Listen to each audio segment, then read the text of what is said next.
สำหรับคนที่เคยเดินทางไปเที่ยวเมียนมาหรือพม่าประเทศเพื่อนบ้านของเราย่อมต้องไม่พลาด5มหาบูชาสถานสิ่งศักดิ์สิทธิ์คู่บ้านคู่เมืองสูงสุดที่ต้องไปเยือนให้ได้สักครั้งอันได้แก่เจดีย์ชเวดากองพระธาตุอินแขวนเจดีย์ชเวสิกองเจดีย์ชเวมอดอและพระมหามายมุนีหรือไม่ก็ไปขอพรเทพทันใจไปเที่ยวเมืองเก่าที่พุกามและอดีตราชธานีที่มันดาเลแต่ที่จริงแล้วพม่ายังมีสถานที่ที่น่าสนใจอีกมากมายคลิปนี้เราจะพาชาวอับดุลไททูบออกนอกเส้นทางหลักท่องไปใน8ที่เที่ยวอันซีนพม่า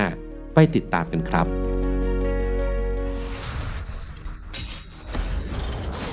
สนับสนุนโดย Fortuner ชุดแต่ง Wide Body และล้ออัลลอยจากเลนโซสไตล์ที่แตกต่างในแบบผู้นำเช่นคุณพร้อมให้คุณเป็นเจ้าของได้แล้ววันนี้ที่โชว์รูมโตโยต้าทั่วประเทศ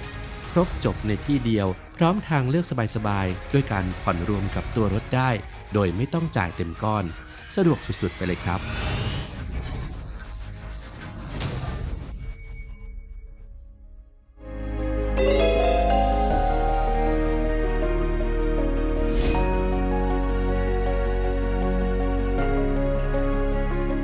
1. เมืองโบราณพยูเมืองโบราณพยูได้รับการขึ้นทะเบียนเป็นมรดกโลกเป็นที่แรกของพม่าแต่ชื่อเสียงไม่โด่งดังและเป็นที่รู้จักเท่ากับมรดกโลกแห่งที่2อย่างพุกามอาณาจักรพยูรุ่งเรืองอยู่ราว 1,000 ปีในช่วงตั้งแต่200ปีก่อนคริสตกาลจนถึงปีค.ศ. 900ตั้งอยู่บริเวณพื้นที่ลุ่มน้ำอิราวดีแม่น้ำสายสำคัญของพม่าใกล้กับเมืองแปรในปัจจุบันประกอบไปด้วย3เมืองย่อยได้แก่ศรีเกษตรเปียดธโนมโยและฮาลินยีมีสถาปัตยกรรมที่แสดงให้เห็นถึงการนับถือศาสนาพุทธมาเนิ่นนานทั้งการสร้างวัดและพระพุทธรูปโดยเฉพาะอย่างยิ่งเจดีย์โบโบจีเจดีย์สูงทรงกระบอกที่มีพื้นฐานมาจากศิลปะแบบอมารวดีจากอินเดียพยูยังมีการสร้างกำแพงเมืองป้อมปราการและมีการวางระบบชลประทานสำหรับการทำการเกษตรและมีการติดต่อค้าขายแลกเปลี่ยนสินค้าและวัฒนธรรมกับจีนและอินเดีย 2. ถ้ำพินดายาที่นี่เป็นสถานที่ท่องเที่ยวที่ผสานเอาความงดงามทางธรรมชาติความเชื่อทางศาสนาและตำนานพื้นบ้านรวมเข้าไว้ด้วยกันรัฐฉานของพม่าเป็นพื้นที่ที่เต็มไปด้วยหุบเขาอุดมสมบูรณ์เหมาะแก่การเพาะปลูกพืชผักผลไม้และที่เมืองพินดายามีถ้ำศักดิ์สิทธิ์ที่อยู่สูงกว่า 1,100 เมตรเหนือระดับน้ำทะเลที่ชาวบ้านเคารพบูชามาช้านานภายในเต็มไปด้วยพระพุทธรูปมากกว่า 7,000 องค์แต่บางองค์มีอายุนับย้อนหลังไปได้ถึงศตวรรษที่ 11 ถ้ำแห่งนี้ยังมีรูปปั้นของแมงมุมยักษ์อยู่ด้านหน้าตามตำนานท้องถิ่นที่เล่าถึงเรื่องราวของแมงมุมร้ายที่คอยจับหญิงสาวไปไว้ในถ้ำและมีเจ้าชายมาช่วยเหลือด้วยการแผลงสอนสังหารแมงมุมยักษ์ในที่สุด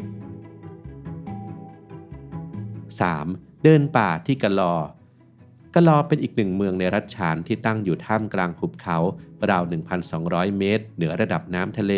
และได้รับอิทธิพลจากอังกฤษในช่วงที่ตกเป็นอาณานิคมด้วยสภาพอากาศและภูมิประเทศที่คล้ายกับยุโรปจึงได้รับความนิยมในหมู่ชาวอังกฤษมีการสร้างบ้านเรือนและวางรางรถไฟตามแบบยุโรปผสมผสานกับวัฒนธรรมของกลุ่มชาติพันธุ์ต่างๆที่อาศัยอยู่ในแถบนี้ปัจจุบันกะลอถือเป็นเมืองท่องเที่ยวที่อยู่บนเนินเขาเล็กๆที่นักท่องเที่ยวจะได้สัมผัสกับวิถีชีวิตแบบธรรมชาติเที่ยวชมวัดในท้องถิ่นและยังเป็นศูนย์กลางการทำกิจกรรมเดินป่าที่สำคัญในพม่าเส้นทางเดินเท้าให้เลือกหลากหลายที่ได้รับความสนใจมากที่สุดคือการเดินทางที่ใช้เวลาถึง 3-4 วันโดยมีจุดหมายปลายทางอยู่ที่ทะเลสาบอินเล 4. ทะเลสาบอินเลแหล่งน้ำจืดขนาดใหญ่ที่มีขนาดประมาณ220ตารางกิโลเมตรมีความลึกประมาณ 2-8 เมตรตามฤดูกาลตั้งอยู่กลางหุบเขาในรัฐฉานมีชุมชนอาศัยอยู่ในบ้านกลางทะเลสาบมานานนับร้อยปีมีวิถีชีวิตและการทำการเกษตรที่น่าสนใจเช่นตลาดกลางน้ำแปลงเกษตรบนเกาะวัชพืชลอยน้ำหรือการพายเรือด้วยเท้าเพื่อออกทำประมงจับสัตว์น้ำในพื้นที่ซึ่งการดำเนินชีวิตของชาวบ้านในพื้นที่ได้กลายมาเป็นสิ่งที่ดึงดูดความสนใจของนักท่องเที่ยวจำนวนมากในปัจจุบัน 5. ล่องเรือท่องแม่น้ำอิราวดีแม่น้ำอิราวดีถือเป็นเส้นเลือดใหญ่ที่หล่อเลี้ยงพม่ามีความยาวประมาณ 2,170 กิโลเมตรไหลตั้งแต่ตอนเหนือจากเทือกเขาฮิมาลัย ลงไปทางตอนใต้ลงสู่ทะเลอันดามันมีเมืองสำคัญตั้งอยู่ริมน้ำมากมายเป็นทั้งเส้นทางการค้าขนส่งสินค้าที่สำคัญมาตั้งแต่อดีตและยังมีความสำคัญต่อการทำการเกษตรและการประมงสำหรับบริการล่องเรือครูซขนาดใหญ่ไปตามแม่น้ำมีให้เลือกหลายเส้นทางตั้งแต่หลายวันไปจนถึงหลายสัปดาห์โดยจะมีการแวะพักที่เมืองสำคัญตลอดริมฝั่งแม่น้ำอาทิมันดาเลย์และพุกามส่วนใหญ่จะนิยมเดินทางกันในช่วงเดือนกันยายนไปจนถึงเมษายนในปีถัดไปซึ่งเป็นช่วงฤดูน้ำหลาก 6. หาดงาปาลีพม่าเป็นประเทศที่ตั้งอยู่เลียบชายฝั่งทะเลอันดามันจึงไม่น่าแปลกใจที่จะมีชายหาดที่สวยงามหลายแห่งงาปาลีเป็นชายหาดที่เงียบสงบริมฝั่งทะเลตะวันตกทอดตัวไปตามอ่าวเบงกอลมีความยาวประมาณ3กิโลเมตรทั้งยังมีเกาะทรายขาวและเกาะไข่มุกที่ตั้งอยู่ไม่ไกลเป็นสถานที่ที่เหมาะแก่การทำกิจกรรมทางทะเลต่างๆช่วงที่เหมาะแก่การไปเที่ยวคือในเดือนตุลาคมถึงกุมภาพันธ์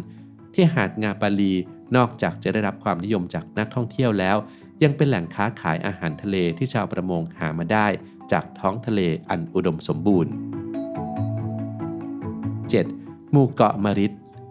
ในขณะที่ประเทศไทยมีแหล่งดำน้ำที่มีชื่อเสียงหลายแห่งเช่นเกาะพีพีทางตอนใต้ของพม่าก็มีแหล่งดำน้ำในทะเลอันดามันที่อยู่ไม่ไกลกันอย่างหมู่เกาะมาริดที่เต็มไปด้วยเกาะน้อยใหญ่ถึงกว่า800เกาะกินพื้นที่ประมาณ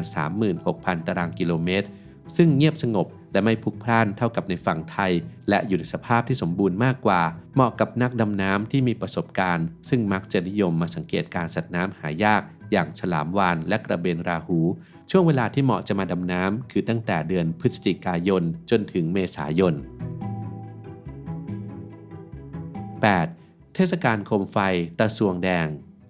อีกหนึ่งเทศกาลที่สำคัญที่สุดของชาวพม่าจัดขึ้นที่เมืองตองยีในวันเพ็ญเดือน 8 ของพม่าซึ่งตรงกับช่วงเดือนตุลาคมหรือพฤศจิกายนที่จะมีการลอยโคมไฟตลอดจนบอลลูนที่ได้รับการตกแต่งประดับประดาอย่างงดงามในรูปแบบต่างๆที่เชื่อกันว่าเป็นการลอยเคราะห์หรือทุกโศกสิ่งอัปมงคลต่างๆออกไปจากชีวิตขณะเดียวกันก็ยังมีความเชื่อทางศาสนาเข้ามาเกี่ยวข้องว่าโคมไฟเหล่านี้จุดขึ้นเพื่อเป็นเครื่องหมายนำทางให้พระพุทธเจ้าเสด็จกลับมายังโลกมนุษย์หลังไปเทศนาโปรดพุทธมารดาที่สวรรค์ชั้นดาวดึงส์ชาวอับดุลไททูบท่านใดที่เคยเดินทางไปเยือนพม่าสามารถบอกเล่าถึงความประทับใจส่วนตัวหรือแนะนำสถานที่ท่องเที่ยวอันซีนอื่นๆที่น่าสนใจเพิ่มเติมกันในความเห็นได้เลยครับ